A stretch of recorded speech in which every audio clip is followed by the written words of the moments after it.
उत्तर प्रदेश के एक छोटे से शहर में अब्दुल रहीम नाम का एक शख्स रहता था। वह आम इंसान था, न कोई बहुत बड़ा आलिम, न बहुत बड़ा गुनहगार। 5 वक्त की नमाज कभी पढ़ता, कभी छोड़ देता। रोज़ी हलाल कमाने की कोशिश करता, मगर गफलत भी बहुत थी। उसकी माँ हमेशा उसे याद दिलाती, बेटा नमाज कायम रखो, मौत अचानक आती है। वह हंसकर कह देता, अभी तो उम्र पड़ी है अम्मी। वक्त गुजरता गया, कारोबार बढ़ा, बच्चे बड़े हुए, मगर नमाज और तौबा का मामला हमेशा कल पर टलता रहा। एक दिन अचानक उसे सीने में तेज दर्द उठा। डॉक्टरों ने कहा हार्ट अटैक है। उसे आईसीयू में भर्ती कर दिया गया। उस रात जब सब सो गए, रहीम की आंखें खुली हुई थीं। अचानक उसे कमरे में एक अजीब नूर दिखाई दिया। 2 शख्स सामने खड़े थे, चेहरे रोशन, कपड़े सफ़ेद, खुशबू फैल रही थी।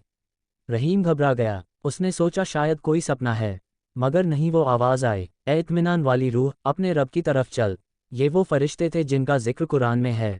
कुरान में अल्लाह ताला फरमाता है, जो लोग कहते हैं कि हमारा रब अल्लाह है और फिर उस पर कायम रहते हैं, उन पर फरिश्ते उतरते हैं। रहीम को महसूस हुआ कि ये आम लोग नहीं, ये मलाइका हैं, मौत के फरिश्ते। उसी पल उसे याद आया कि अज़रियल का नाम बचपन में सुना था। पहली हकीकत उसके सामने थी, मौत के वक्त इंसान फरिश्तों को देखता है। रहीम का दिल जोर से धड़क रहा था। अचानक कमरे की दीवार जैसे हट गई। उसे एक बाग दिखाई दिया, हरियाली, नहरें, ठंडी हवा, नूरानी लोग। फिर अचानक मंजर बदला, आग की लपटें, चीखें, अंधेरा। वो कांप गया। फरिश्ते बोले, ये तेरे आमाल का नतीजा है। अगर अल्लाह ने रहमत की तो जन्नत, वरना जहन्नम। उसे बचपन की एक हदीस याद आई जिसमें मोहम्मद ने फरमाया था कि मौत के वक्त इंसान को उसका ठिकाना दिखा दिया जाता है। उसने रोते हुए कहा, या अल्लाह, मुझे माफ़ कर दे, मैंने गफलत की। उसकी आंखों से आंसू बहने लगे। अब उसके सामने एक और अजीब मंजर आया, जैसे कोई स्क्रीन चल रही हो, उसकी पूरी जिंदगी के लम्हे सामने आने लगे।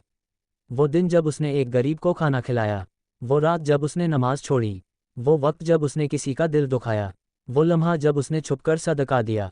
हर चीज़ साफ साफ दिखाई दे रही थी। कुरान कहता है, जिसने रत्ती भर भलाई की होगी वो उसे देख लेगा, और जिसने रत्ती भर बुराई की होगी वो भी उसे देख लेगा। रहीम कांप उठा। उसे महसूस हुआ कि दुनिया की दौलत, शोहरत, सब पीछे रह गई। अब सिर्फ आमाल काम आ रहे हैं। रहीम की सांसें धीमी हो रही थीं, मगर उसके दिल में पहली बार सच्ची तौबा पैदा हुई। उसने कलिमा पढ़ा। उसी वक्त उसके चेहरे पर सुकून आ गया। सुबह डॉक्टरों ने ऐलान किया, रहीम का इंतकाल हो गया। मगर जिसने उसे आखिरी बार देखा, उसने कहा, चेहरे पर अजीब सी रोशनी थी। मौत से पहले इंसान 3 चीज़ें देखता है, फरिश्ते जो रूह लेने आते हैं, अपना अंजाम जन्नत या जहन्नम की झलक, अपने आमाल पूरी ज़िंदगी का हिसाब। ये बातें कुरान और हदीस की रोशनी में बयान की जाती हैं।